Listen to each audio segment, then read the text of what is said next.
Welcome everyone for our 22nd webinar, and the topic we have is standardization powering economy and society in the digital age. Today we have a great honor and pleasure of having Mr. Paul Timmers, and I have been a great fan of your writing, Paul. I've been Thank you. sharing your work with friends of mine, so it's a very good opportunity for me to find you again after having you in Delhi last year. So warm welcome to you. Thank you. And just to introduce a bit about Paul has been a research associate at University Oxford Department of Politics and International Relations for Digital Transformation and Cybersecurity Policy. He's also a visiting professor at Rijeka University, senior advisor to European Policy Center, chief advisor to the European Institute of Technology and Health, which is European Institute of Health, and supervisory board member of EGA in Estonia. And until 2017, he was the director of the European Commission for Digital Society, Trust and Cybersecurity, dealing with digital health and aging, e-government, smart cities, autonomous mobility and smart energy, cybersecurity and digital privacy, including EU legislation, research, innovation and deployment funding, and two European innovation partnerships. He has also been interim member of EC's Impact Assessment Board and cabinet member of European Commissioner Likanen. He held various academic positions, being frequently cited on e-business models. He was manager in a large ICT company and co-founded an ICT startup.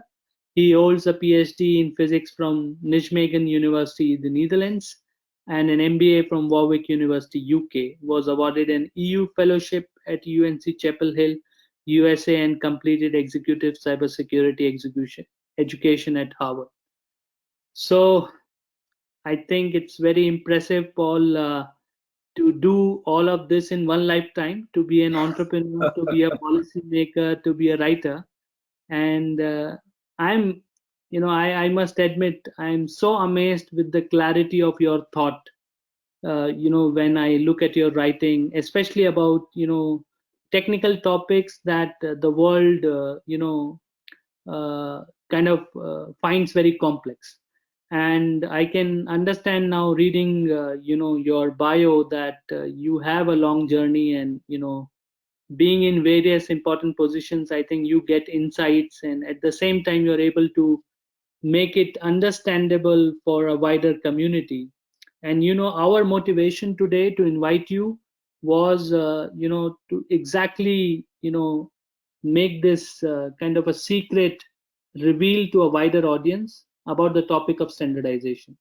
So when I first heard you in Delhi, that's where this whole idea came, that we here in the country, in India, a lot of people have potential in contributing to standards, but they also need the rationale behind it. And that is the reason we invited or requested you for this webinar. So just to elaborate on this topic, which you are going to talk about, which is standardization powering economy and society in the digital age. So standardization is powering our digital economies. As we all know, standards, especially global ones, bring impressive benefits in terms of GDP growth, labor productivity, and public goods such as safety and security.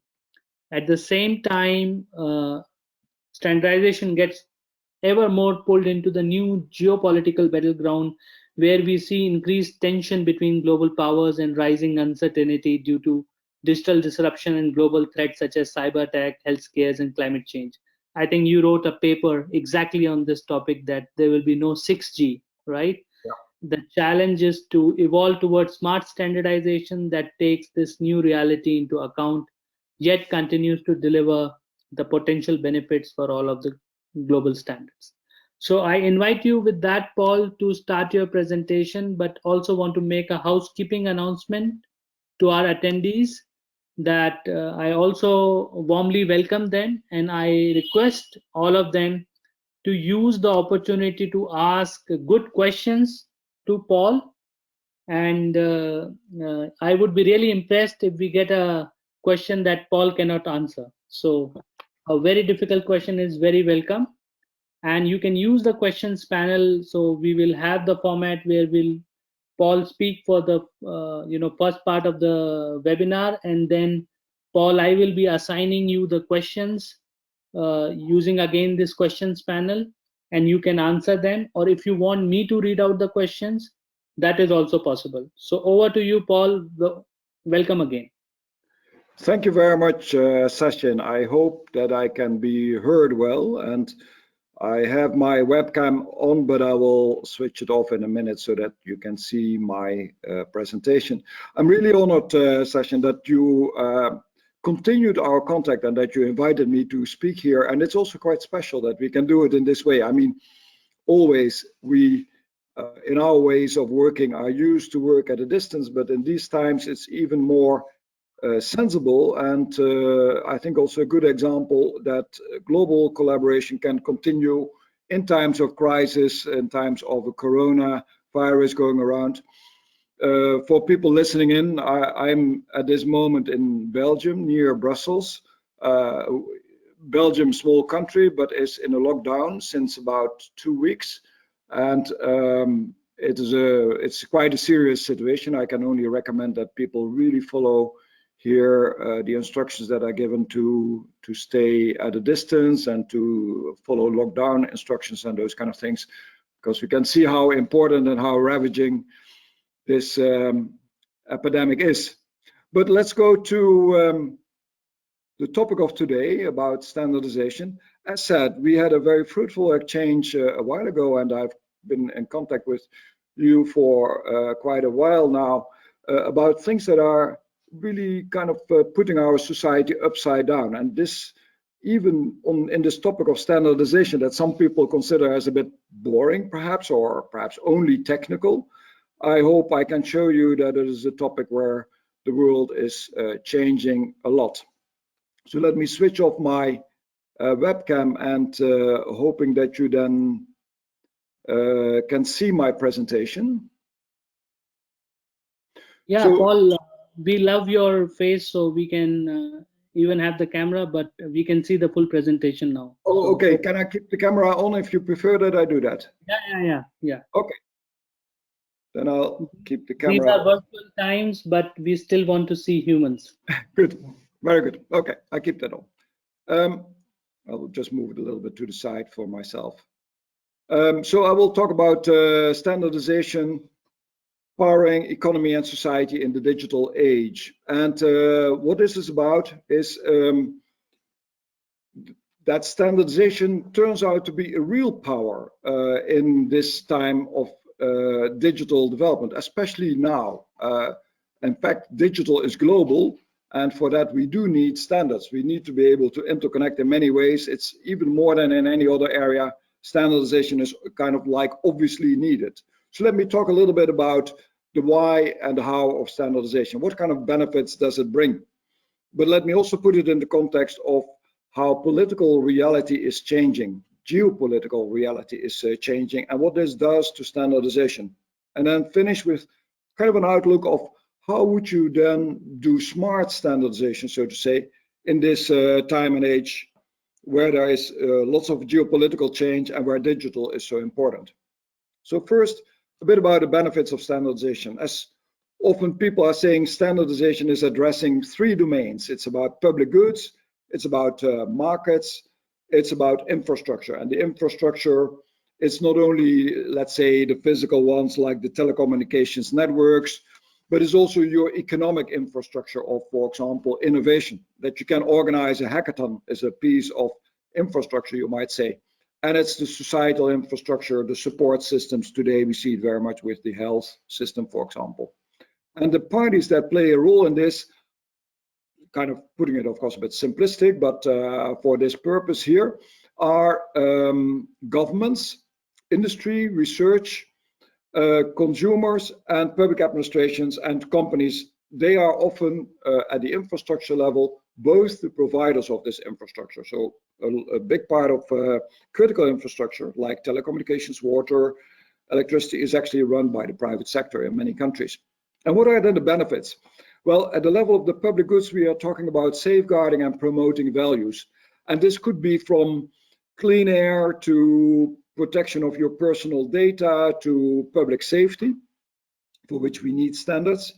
At the level of markets, we know standards probably best as consumers because it allows us to compare products, for example, on their qualities, their specifications, their energy consumption, what have you. And for producers, standards are very important because they, with that, get economies of scale. Everywhere things are the same, so you've got a larger market.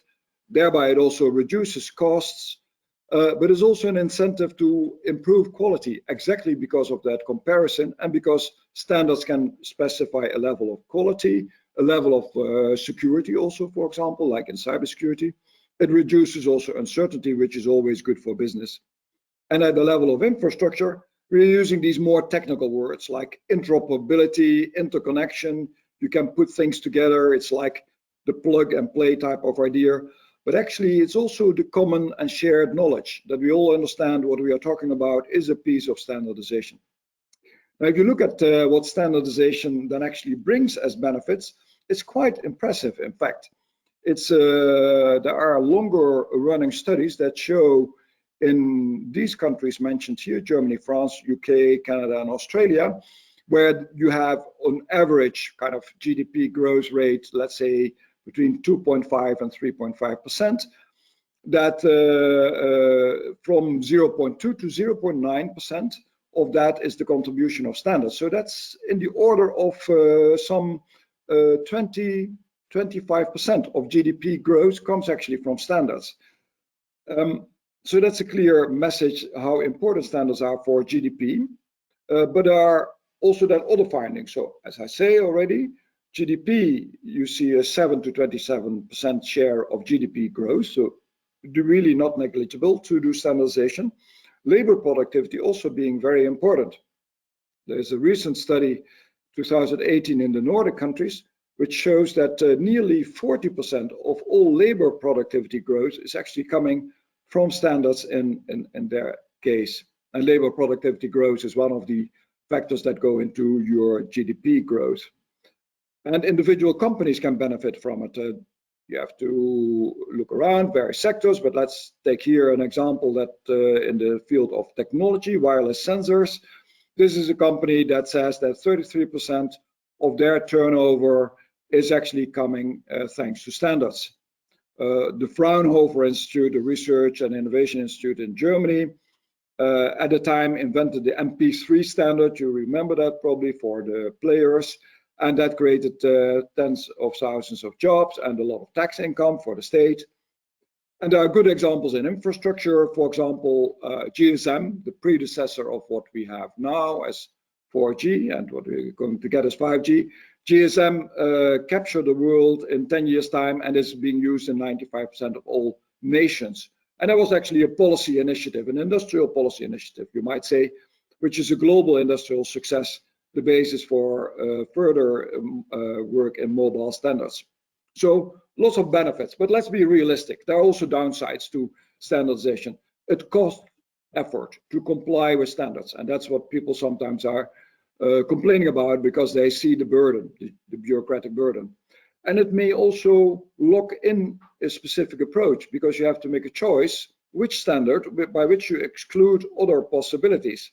And you have to be quite careful about it. It can even go that far that you get a degree of hysteresis. You can't go back without a lot of cost to the pre-standard situation anymore. And I will give examples of that later. There have been complaints that standards are a technical barrier to trade. At the World Trade Organization, several countries have been complaining that some of the more industrialized countries were using this effectively to keep others, competitors from other parts of the world out. And the standardization machine is quite a machinery of committees getting together, and it lives alive on its own. It can become a bit of a silo. Standardization is a tool, is a means to an end. Should not be the end itself, but of course, when people are working in this for a long time, they might confuse the two. And finally, developing or emerging economies have been complaining that they are effectively kept out because it takes a lot of effort to be involved in standardization. Standards have already been set by other countries that there's a risk of exclusion. So let's move to the second topic. We know the benefits and also some of the downsides of standardization. Let's look at the changing political reality. And this is really about it that standards are now becoming a battleground of new geopolitics. Standards seem to be a thing that is happening in committees and is technical. It's a bit far away, but really it is actually a battleground of geopolitics, has always been more or less like that, but there's a new geopolitics coming. Why? Because international tensions, first of all, they have been increasing in recent years. If I look at it from my part of the world, you see clearly the tensions between Europe, Russia, Europe, China, but then you also caught in the tensions between US and China, transatlantic tensions. There are tensions all over the world, partially also because we are fighting for limited resources. And I don't need to mention today's crisis, which actually puts the international system really to the test, and where international solidarity is not self-evident. And then there is the digital transformation, which is so disruptive that it is very uncomforting for a number of people. It's not just a change, it's a radical change. It's a very positive change because there are nowhere so many jobs created as through digital. Just yesterday, they were indicating how the economy is doing, I think, in Belgium. And many sectors are now kind of on a standstill, but the sector that is still continuing is actually digital. It's still continuing at pre-corona crisis levels. It's a solid contribution to economic growth, also in India. But it's disruptive. It changes many sectors and it changes the power relationships. And these, even to the level that ultimately the state itself, the sovereignty of the state itself is affected. Countries are quite worried that with digital transformation, you get also the possibility to do cyber attacks, and they are happening at scale, including in vital installations like nuclear plants. Today, we see very, very worryingly, not only that hospitals are struggling to cope with dealing with corona, the virus, but at the same time that there are cyber attacks happening on hospitals. And that really undermines society. And so together with international tensions, which motivates actors, state-sponsored actors to do cyber intrusion or to make misuse of digital capabilities, there is a fear that sovereignty gets affected. And what do you do when your sovereignty as a state sovereignty gets affected? You have to, of course, you look into how can you defend yourself? How can you build a stronger capability in the state itself? That's your strategic autonomy. So strategic autonomy is really about your abilities to determine your own future in the economy, in society, and also in institutional processes like democracy. In Europe, for example, we have seen, and in the US, massive undermining of democracy through fake news, and that's undermining sovereignty. We have seen attacks on vital critical installations like health systems that I just say. That's an undermining sovereignty. We have seen at scale theft of intellectual property in many parts of the world. That's undermining the existence of that's undermining your competitiveness. And all of these factors, economy, society, democracy, they are building up what you are as a sovereign state. So to defend that, there are three approaches that people are taking. And these are the three approaches that you find when you talk with many people in governments, in industry, in civil society, in the technology community. And the three approaches are risk management. You essentially try to contain the risk of this undermining of sovereignty as much as possible. You try to defend and protect your electricity systems or your health systems. There's a second, but you still have an open, essentially an open economy and society. The second approach is that you rely upon strategic partnerships. You work only with like-minded partners that you can trust. Only those are going to supply you the solutions, the technologies that you need in your critical systems and the standards that belong to that. And the third approach is that you pursue the global common goods approach. You say actually that things like cyber resilience are really part of the global cyberspace. They are there for humanity at large, and they should be part of a global common good. Like we think, I guess nowadays, many of us, that climate, the planet itself, is part of the global common good. And we have seen very successful global common good approaches in the past. For example, closing the hole in the ozone layer was done by working together internationally, rapidly achieving the Montreal Protocol, which agreed that we would no longer start emitting these CFKs, these gases that were breaking down the ozone layer. And that was rapidly achieved, but it took about 20 years, 25 years before we see the effects of that. But we see today the effects of that, and it's positive. So it's possible to do global common goods. And even you might say the original internet was a global common good. But you can, of course, we all know that this global common good was quite vulnerable. It was not secure enough. It didn't provide enough protection of personal data. And therefore, the internet was vulnerable to being undermined, and we are where we are today. But perhaps we can do better. And again, we need then also standards for that. So three approaches to strengthen your strategic autonomy, to strengthen your sovereignty. And in politics and policy, you have to decide what kind of mix of these three approaches do I follow? And related to that, how do I look at standards? Do I do standards only in a strategic partnership? Do I do it at a global level? Do I take the best that I can take and hope that things work out well in risk management? So a bit more text on that. Let me walk you through that. How does then this changing political reality link to standardization? Let me start at the side of the global common goods, because that's often something that we underestimate how important that it could be.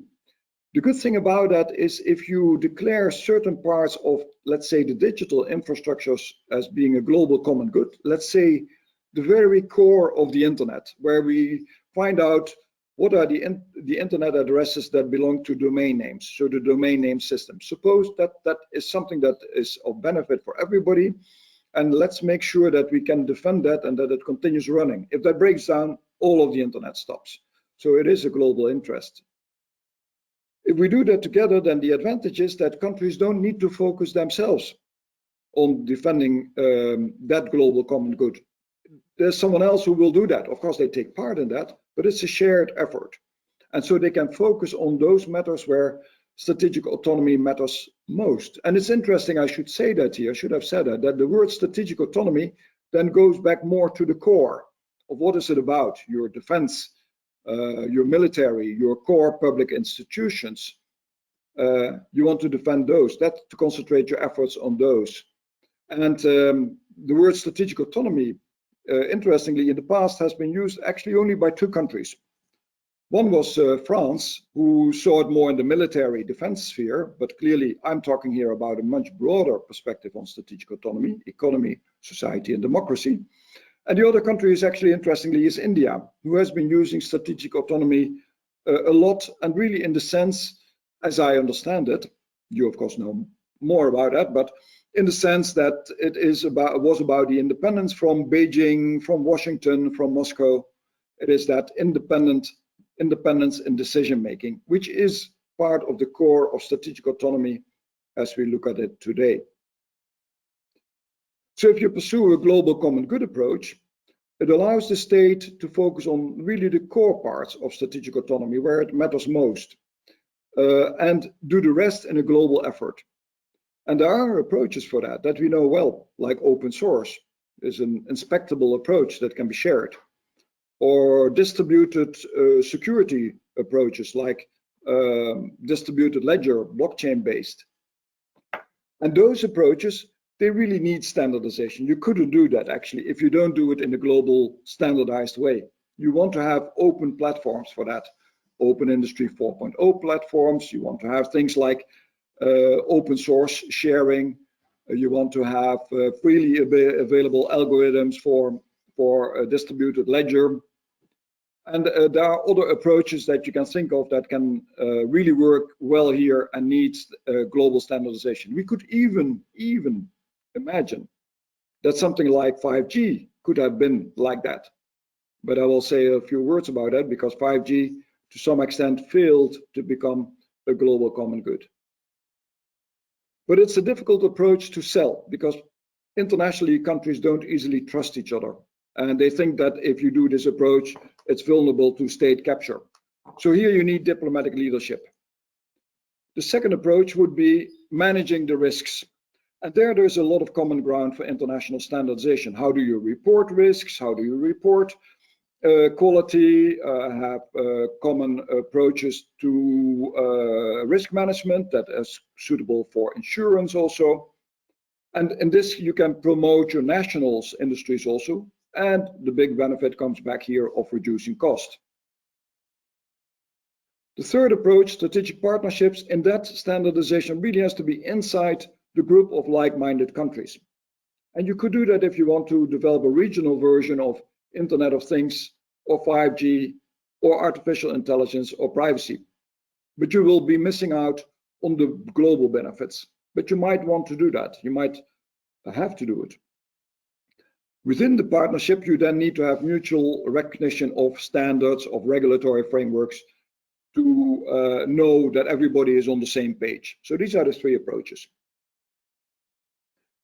So this political reality is changing, and in that, what really matters a lot is that we rethink the way we work together in standardization. It's the governance of standardization. It's not the topics of standardization itself.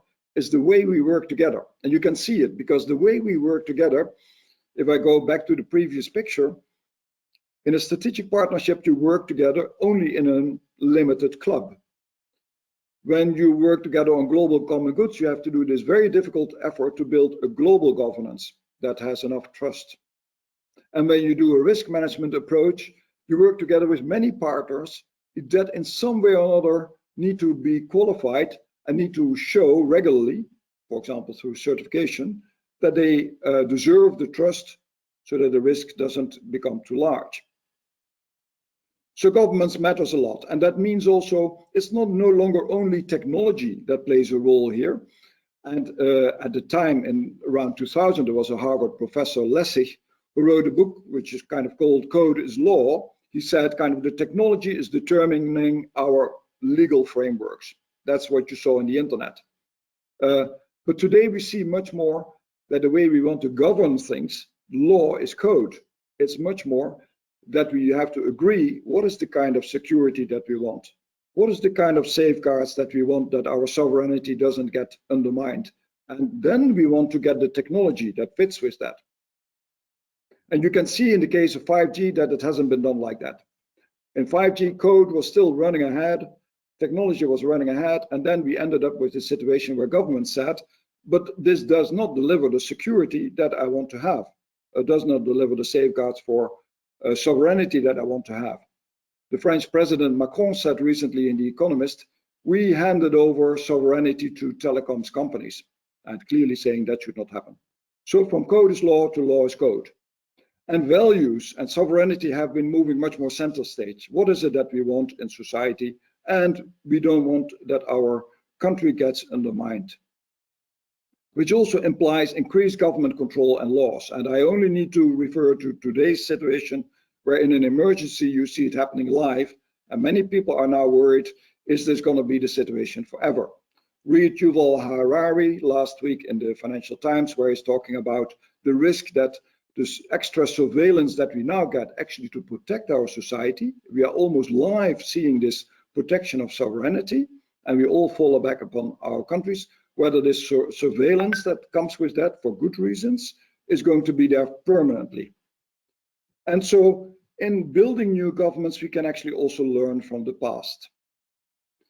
There are successful international global common goods approaches, such as SWIFT, which is in the financial sector, where there's a private-public collaboration that to some extent has been able, despite political tensions, to keep the financial international transactions going, very much based upon standards, very much based upon a way of governance. I'm not saying it's exactly the model, but it's an inspirational model. We can also look at the current private collaborations, such as 3GPP, which does telecoms, 5G standardization, 1M2M, which does Internet of Things standardization, and check kind of are they able to survive when governments try to seek more control, when sovereignty becomes more important. And so these kind of standardization alliances that we see today, whether they are in 5G or in the future 6G, or whether they are in automotive or in Internet of Things or in health, they should think again about the way they govern standardization. No longer think about it that they can do it in their corner, so to say, but differently. They have to enable more government involvement, but in an appropriate way, because governments should not be the ones that are going to write the standards. But it should meet also their requirements for sovereignty and security. They will have to think more about that this all links up to things like trade, privacy, policy, security policy. You cannot ignore these other policy areas when you are talking about standards. And you have to be very careful that you don't lock yourself into a situation where you can't escape from anymore at a high cost. So we need to keep regulatory flexibility, a big challenge for lawmakers. I have been one myself, who like to have stability rather than necessarily instability, but you need to create more flexibility in standards and law also. So what is then the smart standardization? And this is my last one. What is the way forward? So obviously standardization is more than ever strategic. It is a strategic element of general policy. And if the general policy is living in a world where there is geopolitical tension, in a world which is disruptive, in a world which has to deal with uncertainty, then standardization has to think about being part of that general policy, how you deal with this uncertainty. And that requires careful work, and I'm sure that today's crisis will put us back into rethinking this strategic role of standardization again. It has to be also coherent, meaning consistent with other policies. You can't do, on the one hand, research and development policy, and on the other hand, a standardization policy. You can't do a trade policy which is inconsistent with a standardization policy. And therefore also standardization has to be an integrated part of these policies, of these mutual reinforcing policies, and you can do that. So if we believe that 6G has a future, that there's a possibility for 6G, we are not necessarily caught in a world of regional blocks, we can truly have a global standard, then we will have to work together for governance at global level in 6G, which is credible, that is acceptable for governments. We will have to put money on the table to support standardization and related technology development. We have to agree how we build up the skills so that people across the world can make use in a reliable, trustworthy way that is not undermining sovereignty of the new possibilities of 6G, or read for 6G, the further development of 5G. And that's only one example. So strategic, coherent, and integrated standardization is the way forward, is smart standardization. And with that, let me stop here and open for questions and answers. Session, over to you.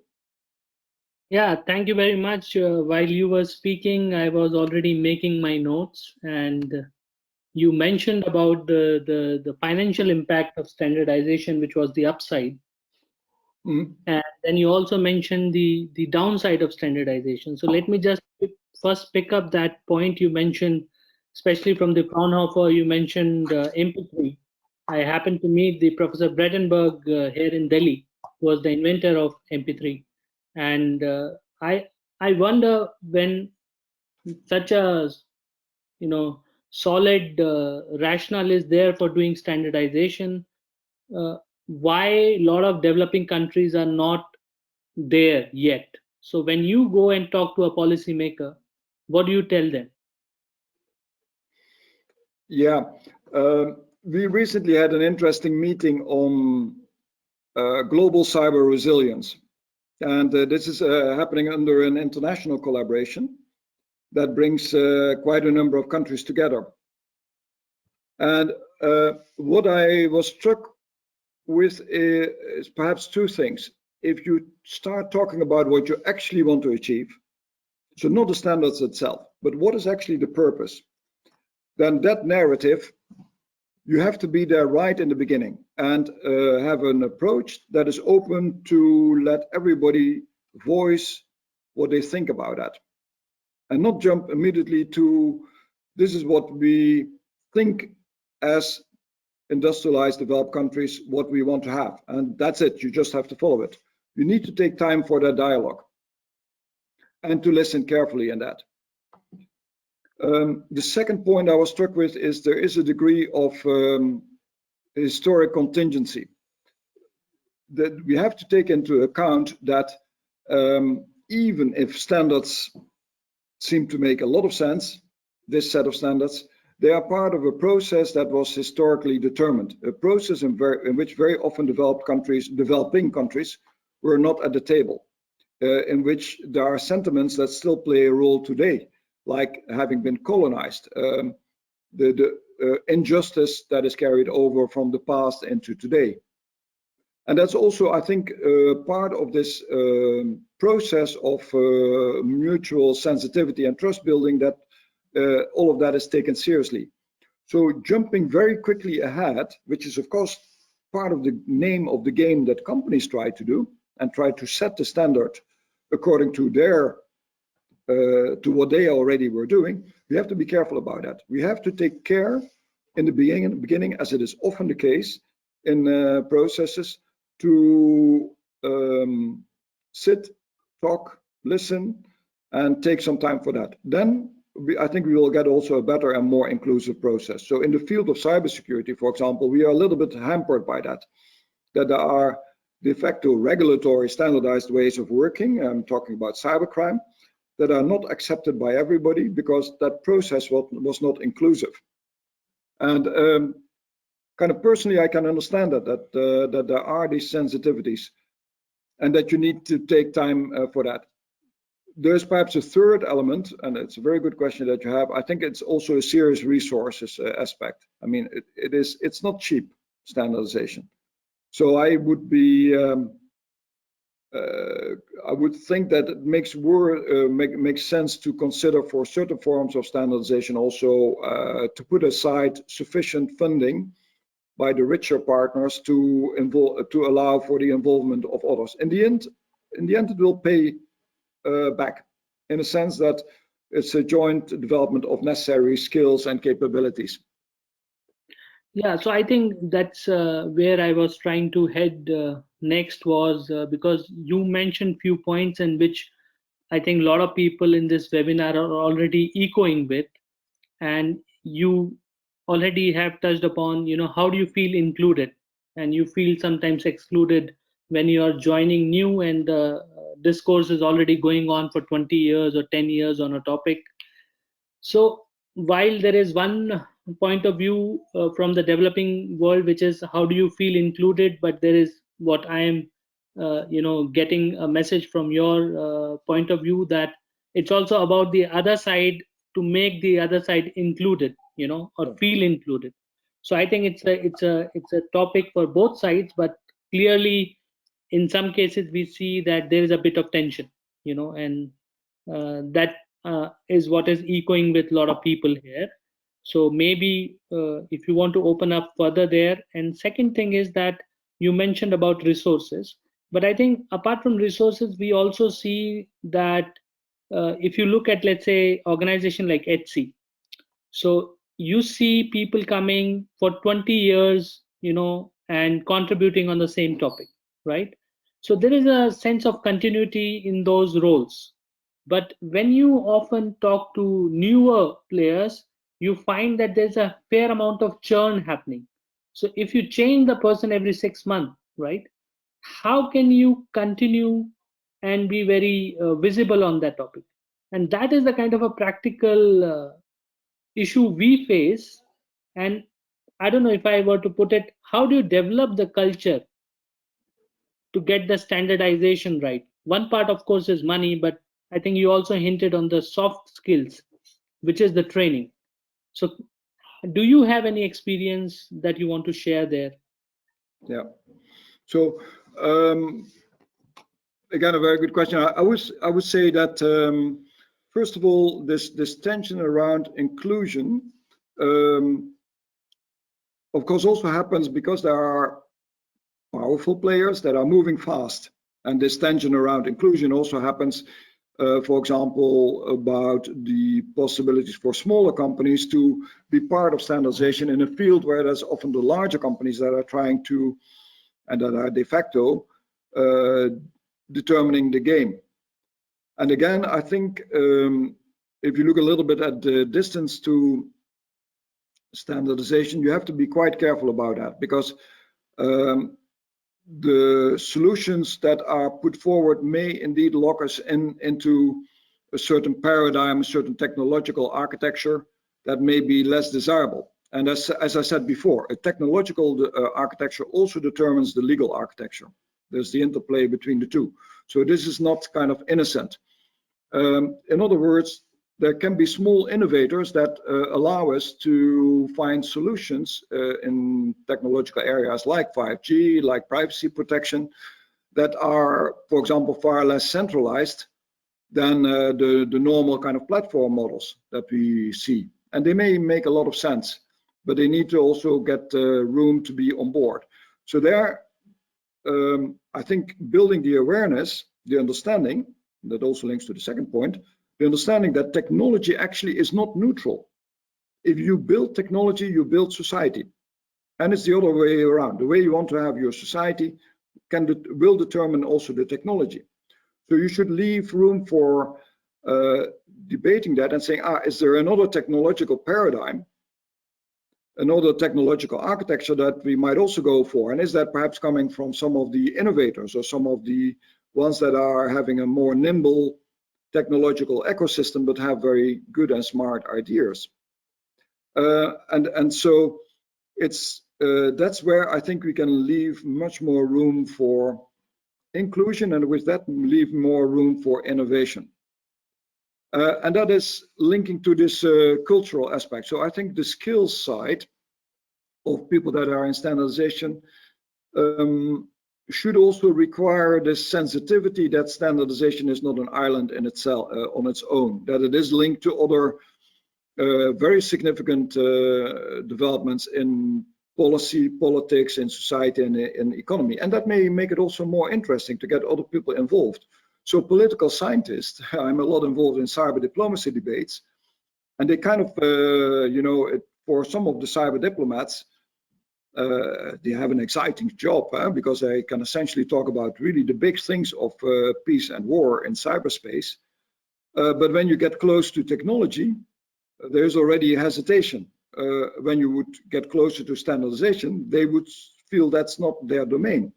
But as a matter of fact, it is. Because as said before, standardization determines the world in many ways, economic growth, but also in our relationships of control, and in our relationships and our possibilities to allow for innovation and what have you. So that makes standardization also more interesting. It makes it something that is linked to other developments that you can have a sensitivity for. And I think therefore it would not be bad that our political scientists and the ones that are at the intersection between technology and policy are getting education on standardization, and the other way around, that standardizers are being told it's really very important what you're doing.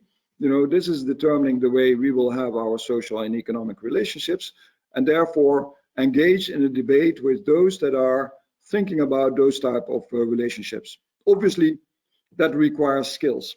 That requires skills to work with people of different backgrounds. It works with people that may have quite a different education, that may not have the technical background, just need explanation for it.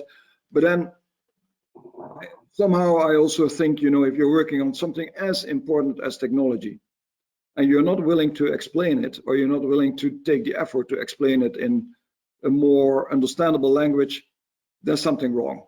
That's not responsible. So I think we can also call upon technical people, find the friends or do it yourself to explain best what is this all about that you're working on. Is that a little bit in the direction of what you're asking, Session? I think, Paul, I find a lot of it very poetic, and it's something that I can reflect upon for hours. And as I already admitted to you that I am a great fan of your work, and I was in a way also speaking for many other people based on my 5 years of experience looking at different dynamics here, but now there are few questions, if you can see in the question and answers panel, Yeah, and you might find the same threads being picked up again. So yeah, if I may request you to go through them briefly, and at the same time I request people to ask more questions while we have the opportunity to have Paul here with us. yeah. So over to you. Yeah. Session, perhaps you have to help me here, but I see one comment about low-hanging fruits. Okay, so let me do it this way. Let me read it out one by one. Yeah, Okay. So my colleague Andreas Sommer from South Africa, he's asking that standardization, like you said, the big players sometimes are fast, and that's how the small players are not being onboarded. He's putting it in a different way.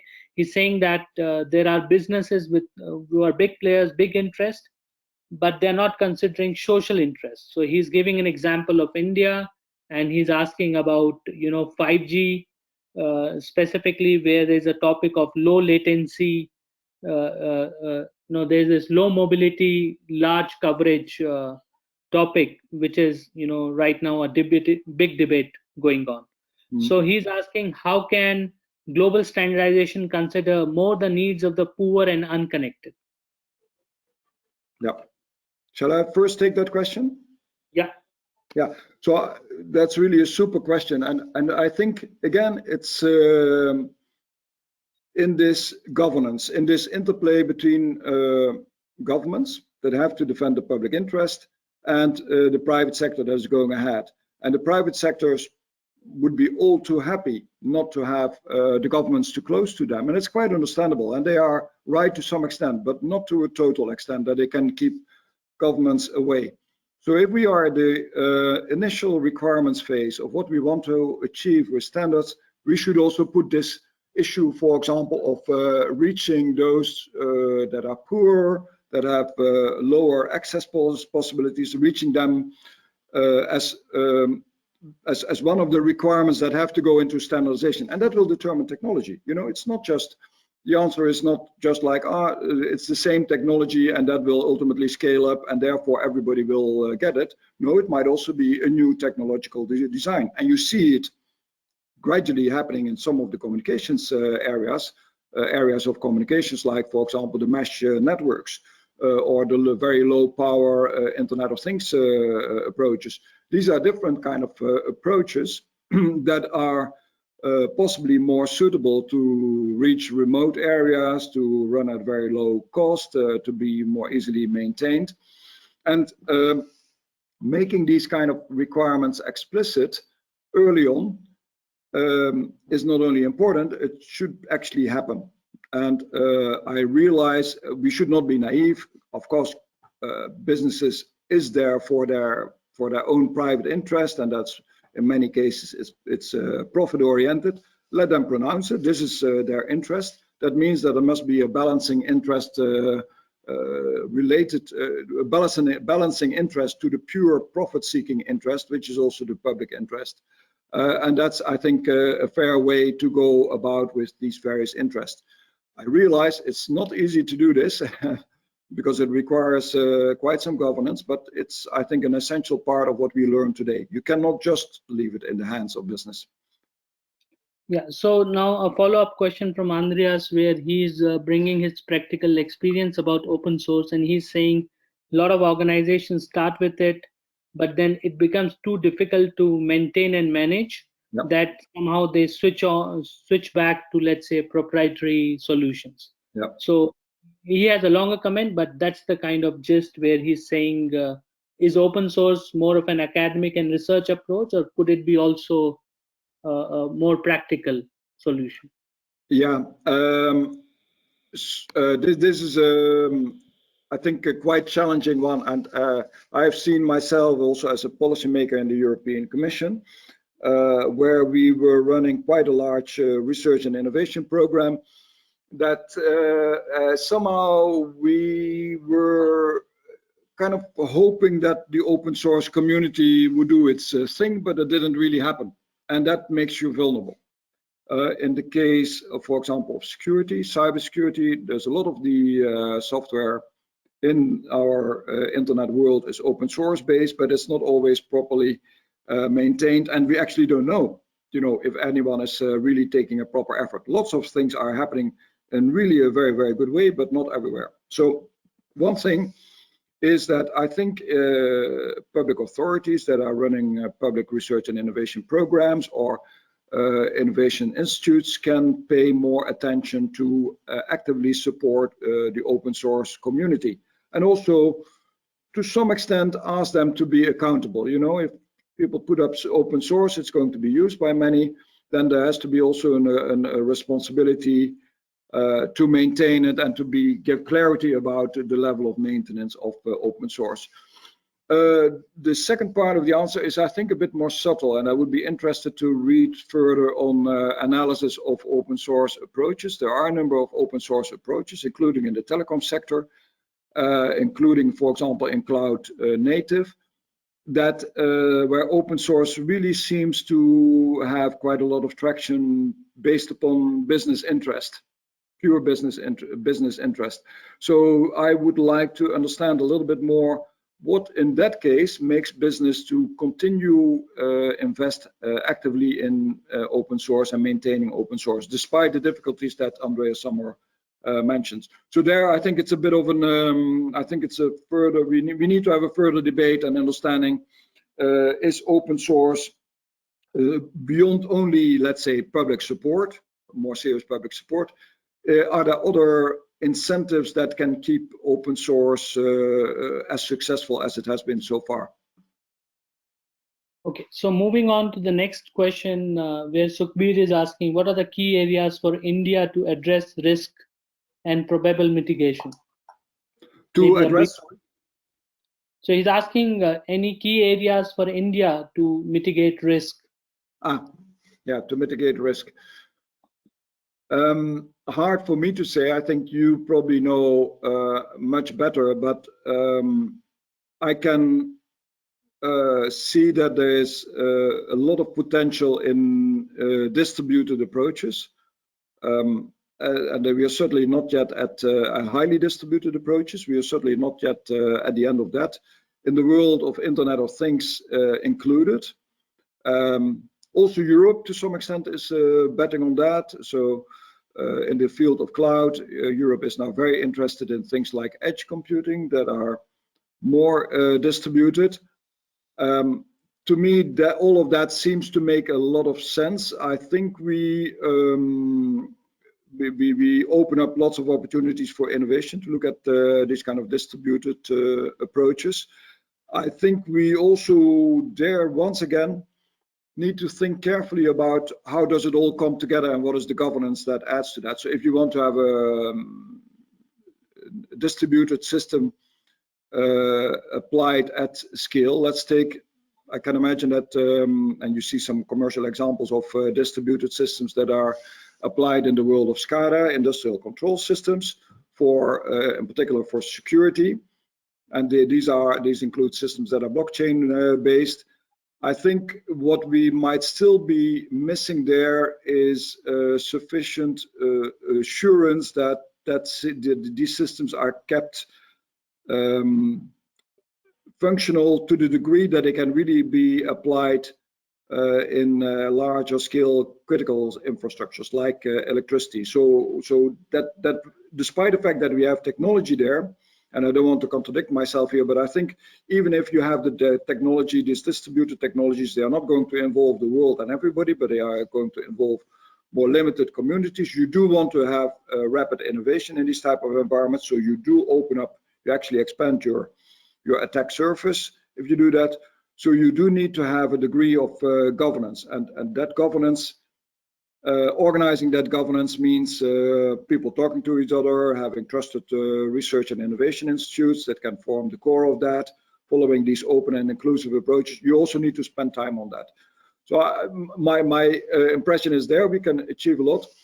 The other area I would be highly interested in is, I think, health systems. Again, distributed approaches, but health systems that are managing to deal with the help of technology, with both very interesting developments like AI, but also keep health risks under control. The good thing about health is that it's of course very much information and database, so you can apply a lot of technology. We all need it. It is highly fragmented, so you need a lot of distributed solutions. And it's a global, it's potentially suitable for a global approach. So if you have something in health, you might actually also be able to go into global markets, which is for everybody interesting.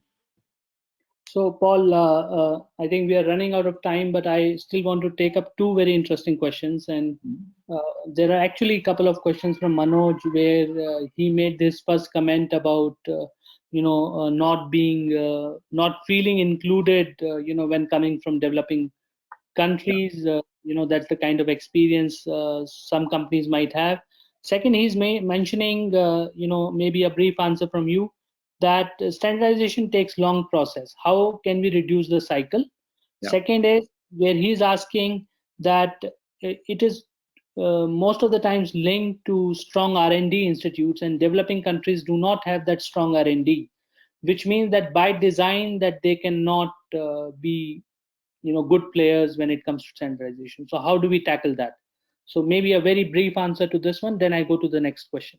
Yeah, so I think absolutely right. You do need to build up R&D capacity, but that does not mean that you can't start in a nimble way, and that are bits and pieces that you can contribute also with your own universities and research institutes without necessarily wanting to cover all of standardization that is necessary.